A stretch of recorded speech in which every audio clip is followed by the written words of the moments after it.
Hey guys, what's up? Chris here from fulllifefreedom.com. Hope you're all doing really well. And in this video, I wanted to talk about the 5 things that I think are the most important when it comes to trying to sell your book through Amazon Kindle.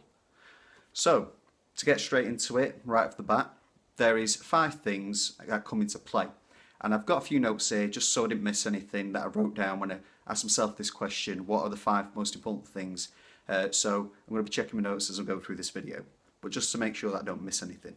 So 5 things are: you've got your cover, description, the keywords, the title, and the reviews. Okay, so with the first one, the cover. When I'm selling my books, and what I've found over doing this for over a year now, is my best-selling books usually have covers that are always simplified and they're aesthetically pleasing to the eye.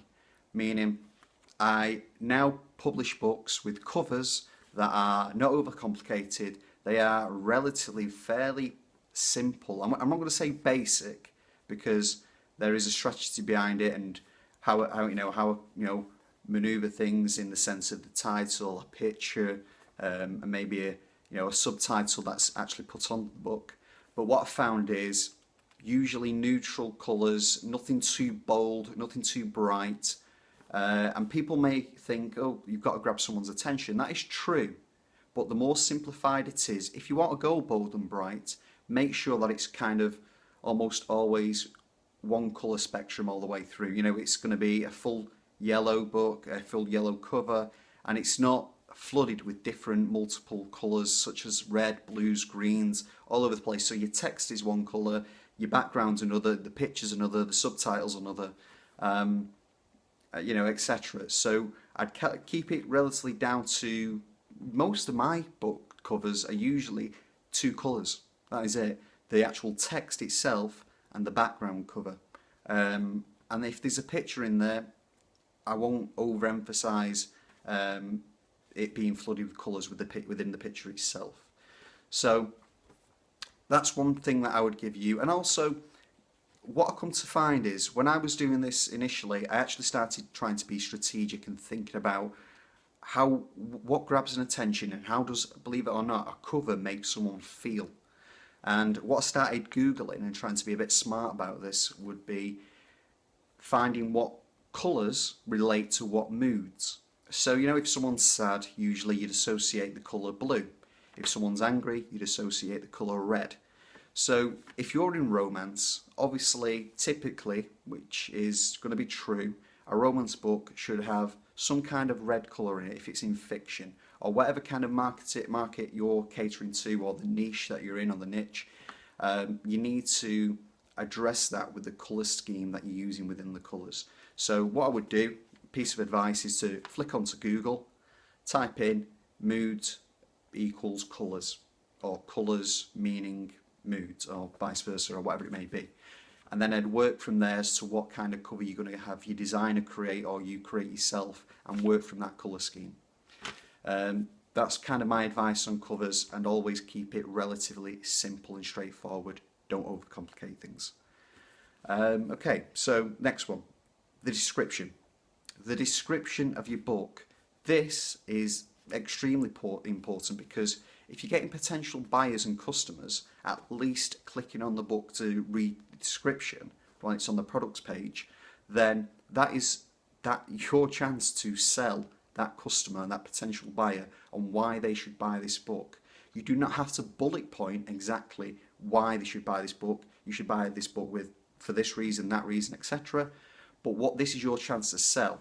So my advice is, if you're in fiction, use creative and flamboyant words, something that's descriptive within the actual narrative of the story itself, and just make it interesting. And you need to go not overboard with this, but what this is all about, which I'll refer to as well with non-fiction, is that's your chance to sell. So you need to capture the potential buyer's attention. And the way I would do that is using something a little out of the ordinary. Like I said, creative and flamboyant words that is descriptive, that describe the narrative of the book. Same with non-fiction, really. And when I say this, it's with non-fiction, you can almost describe, and I would emphasise implore you to tell them what it is they get, kind of exactly what it says on the tin, and load it with quite a bit of information about what it is they're going to receive, because when it's in non-fiction, you're addressing basically an outline need of what they're looking for. And I would also, just as a piece of advice, I'd actually go on to Google and start looking and researching and start learning about words, descriptive words that sell. I have a background on this, being, an ex-salesman, sales manager, so I know what kind of words influence people in what way, in certain ways. So thankfully I have a good background on that. But look up words that sell, and things like copy that sells. You'll find that if you do enough research, Google's at your fingertips, you'll come across some things that you may not have thought about before. Okay, number 3, that when it comes to selling your book on Amazon, is keywords. Now, I could make 10 videos on keywords and how to go about it, but these are my quick tips and advice as to where I'd start with this. Keywords, when you're about to publish your book, and obviously you're in KDP and you've uploaded it and you're about to before you click publish, Amazon gives you a list of 7 keywords that you can type in. So many people get it wrong, because I have a couple of clients that at first they were telling me about how they were typing in, if they had a book on, let's say, investment, then they would use all 7 of those keywords that Amazon gives you with the same keyword, just different variations of it. So it could be investment funds, investment portfolio, investment such and such, investment for this, for that, etc. What I found is you'll get more traffic and more eyes on the book if you go into similar and related markets and niches. So with investment, you could go on to, I would type in things like finances and type in things that are very similar related to that topic, because what that will do is it will throw you into other markets, your book, so that you can potentially get more sales through other keywords and other niche and topics. So don't go down the route of, when you're typing your 7 keywords in, of using the same one over and over and over again in just a little bit with a tweak. It's not efficient enough. You're going to benefit far more if that you use keywords that are very similar but related topics, not the exact keyword that your book is titled or you're trying to get it ranked for. Okay, title. Okay, right, title. It's kind of obvious this if you know already about Kindle Publishing, but the title, if you have a keyword in mind or a subject or a topic like romance or like investment or any kind of non-fiction book, the most powerful thing or the most influential thing you can do when writing a title is to put the exact keyword that you're trying to rank for as the title itself first. So I would always title my books with the keyword, and then I describe the actual title of the book if it's different with the follow-up. So that's the way I would go. Yeah, it's the most easiest way to get ranked relatively quickly with your keywords. So, and also one piece of advice: do not, the subtitle, you can throw your keywords in there, but for both sections, your title and your subtitle, do not keyword stuff them. It does not look good to the end user or the potential buyer. It does not help as much as you think it might. If you keyword stuff, it helps, but it ain't going to help drastically. What matters in Amazon is sales. Sales, reviews, and speed of sales.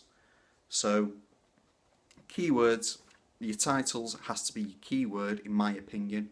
It doesn't always have to be, but I would implore you to use that specifically on every one of your books. The keywords you're trying to rank, use as your title word first.